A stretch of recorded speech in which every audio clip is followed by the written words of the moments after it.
السلام علیکم، آپ دیکھ رہے ہیں 39 نیوز۔ نظر ڈالتے ہیں آج کی news per.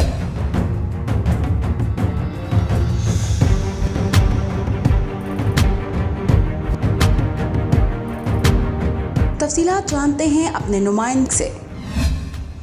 D I G operations Lahore doctor Muhammad Abid نے اپنے عہدے کا چارج سنبھال لیا۔ ڈی آئی جی آپریشنز نے پولیس لائن اسکولہ گجر سنگھ کا دورہ کیا، جہاں ان کا ایس پی ڈالفن راشد ہدایت، D S P police line سمیت افسران نے استقبال کیا۔ ڈاکٹر محمد عابد نے یادگار شہداء پر پھولوں کی ریت چڑھائی اور فاتح خوانی کی۔ D I G operations doctor Muhammad Abid کو پولیس کے چوک و چوبند دستے نے سلامی بھی پیش کی۔ ڈاکٹر عابد نے وزٹر بک میں اپنے تاثرات ثبت کیے۔ ڈاکٹر محمد عابد قبل ازیں سی پی او فیصل آباد تعینات تھے۔